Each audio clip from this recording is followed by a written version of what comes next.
ये कहानी है एक सन्यासी की। सन्यासी वो होता है जो अपना सब कुछ त्याग कर सिर्फ एक चीज़ को अपना लक्ष्य बना लेता है। कोई भी व्यक्ति सन्यासी बेवजह नहीं बनता। सन्यासी बनने के पीछे एक बहुत बड़ी वजह होती है। उस व्यक्ति के सन्यासी बनने के पीछे भी एक बहुत बड़ी वजह थी। सन्यासी बनने से पहले उस व्यक्ति के मन ने उस व्यक्ति से बहुत से गलत कार्य करवाए थे, बहुत से पाप करवाए थे। उस व्यक्ति का मन उसका मालिक बन चुका था और वो अपने मन का गुलाम।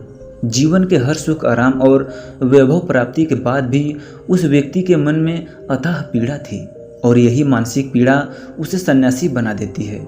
सन्यासी बनने के बाद वो व्यक्ति सांसारिक दुनिया से दूर हो जाता है, जंगल में रहने चला जाता है, ध्यान करता है, तरह तरह की साधनाएं और अभ्यास करता है, भिक्षा मांगकर भोजन करता है, एकांत और मौन का अभ्यास करता है। लेकिन फिर भी उस व्यक्ति का मन शांत नहीं होता। वो अंदर से बेचैन और परेशान ही रहता है। यहाँ एक बात समझने वाली है कि ध्यान या किसी भी साधना का शुरुआती बिंदु है। उसकी शुरुआत ही तभी की जा सकती है जब हमारा मन शांत हो, जब हमारा मन हमारी सुनता हो। लेकिन उस सन्यासी का मन तो न तो शांत था और न ही उसके मन को सुन रहा था। उस सन्यासी के मन में ये बात गहराई से बैठती जा रही थी कि मन को वश में करना और काबू करना असंभव है। लेकिन एक दिन उस सन्यासी को फिर एक व्यक्ति मिलता है जो न तो कोई साधु व सन्यासी होता है और न ही कोई बुद्धिमान व्यक्ति। वो तो केवल एक साधारण सा चारागाह था जो इस जंगल में अपने भेड़ों को चरा रहा था। वो चारागाह उस सन्यासी के पास आकर पूछता है, क्या मैं तुम्हारी कुछ मदद कर सकता हूँ? तुम बहुत परेशान लग रहे हो। मैं तुम्हें पिछले कई दिनों से देख रहा हूँ, तुम बहुत बेचैन रहते हो। अगर तुम चाहो तो मैं तुम्हारी मदद कर सकता हूँ। चरवाहे की ये बात सुन सन्यासी कहता है, भला तुम मेरी क्या मदद कर सकते हो? तुम तो एक संसारी हो जो अपने मोह माया में लिप्त रहता है। ये सुन वो चरवाहा उस सन्यासी से कहता है, मैं तुम्हारी मदद कर सकता हूँ। मैं मन को वश में करना जानता हूँ। सन्यासी चरवाहे के मुंह से ये बात सुनकर जोर से हंसता है और कहता है, क्या क्या कहा तुमने? तुम मन को वश में करना जानते हो? मैं अपना सब कुछ त्याग दिया, आकर जंगल में रहने लगा, तब भी मैं अपने इस मन का गुलाम हूँ और तुम कह रहे हो कि तुम इसे वश में कर सकते हो। वो चारागाह कहता है, मन को वश में करने के लिए सभी वस्तुओं का त्याग करना उचित नहीं है और न ही जंगल में आकर रहना जरूरी है। बस एक चीज़ जरूरी है जिसे छोड़ना सबसे ज़रूरी है। वो सन्यासी चरवाहे से पूछता है, वो क्या है? वो चरवाहा सन्यासी से कहता है, वह एक चीज़ है गलत जानकारी।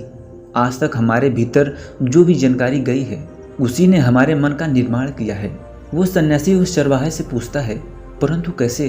वो चरवाहा समझाते हुए कहता है, मान लो तुमने आज तक अपने जीवन में सेब का फल नहीं खाया है, तुम्हें सेब के स्वाद के बारे में कुछ भी नहीं पता है, तो क्या तुम्हारा मन कभी सेब को खाने को कर सकता है? नहीं ना। इसलिए हमारे मन का निर्माण जानकारी से होता है। वह सन्यासी उस चरवाहे की बात से प्रभावित हो जाता है और उससे कहता है, क्या आप इस बारे में कुछ और विस्तार से समझा सकते हैं?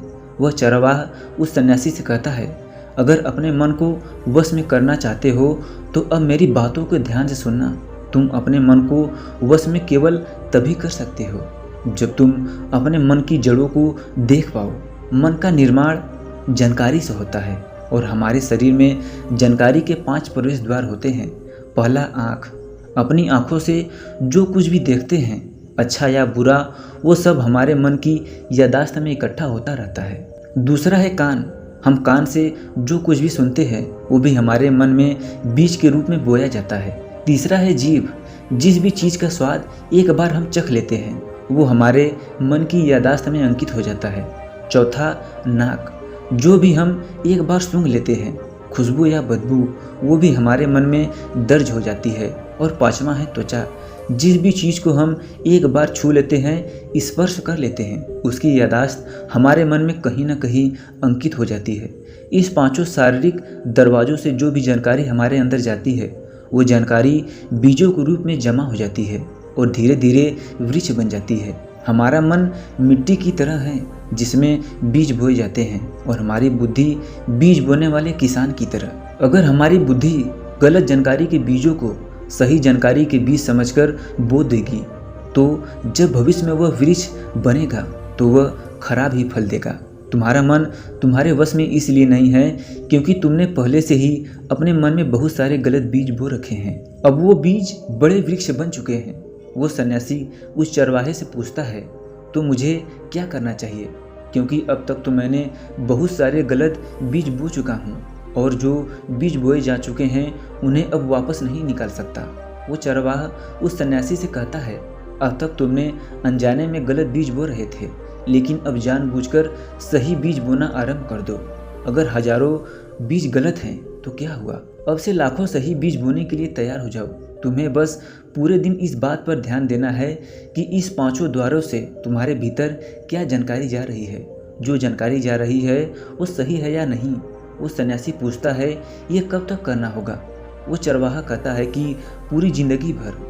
जिस प्रकार तुम हर दिन अपने पेट को अच्छा भोजन देते हो, उसी प्रकार तुम्हें हर दिन अपने दिमाग को भी अच्छा भोजन देना होगा, यानी सही जानकारी और सही विचार। जीवन में हर दिन हर पल तुम्हें सिर्फ 2 विकल्प मिलेंगे, जिसमें सिर्फ तुम्हारे लिए एक विकल्प सही होगा और दूसरा गलत, लेकिन तुम्हें हर बार सही विकल्प का ही चुनाव करना है। हमेशा याद रखना, सही विकल्प का चुनाव करते समय तुम्हारे भीतर पीड़ा पैदा हो सकती है, लेकिन वह पीड़ा सिर्फ कुछ समय तक ही रहेगी। चाहे तुम्हारे अंदर कितनी भी पीड़ा क्यों न हो, तुम्हें हर बार सही विकल्प का ही चुनाव करना होगा। जितनी बार तुम सही विकल्प चुनोगे उतनी बार तुम अपने अंदर एक सही बीज बोओगे, और जिस दिन तुम्हारे अंदर एक सही बीजों की संख्या गलत बीजों की संख्या से अधिक हो जाएगी, उस दिन से तुम्हारा मन तुम्हारे वश में होगा। लेकिन उस दिन के लिए तुम्हें आज से, अभी से अपना प्रयास जारी रखना होगा। सन्यासी तो उस चरवाहे की बात को समझ जाता है, लेकिन क्या आप समझ पाए? उम्मीद है कि आप हमारी बातों को समझ गए होंगे। अगर हमारी बातों को समझ गए हो तो कमेंट बॉक्स में कमेंट करके ज़रूर बताएं, और वीडियो अच्छा लगा हो तो वीडियो को लाइक यानी चैनल को सब्सक्राइब कर दीजिए। हमें आपके प्यार और सपोर्ट की ज़रूरत है। धन्यवाद।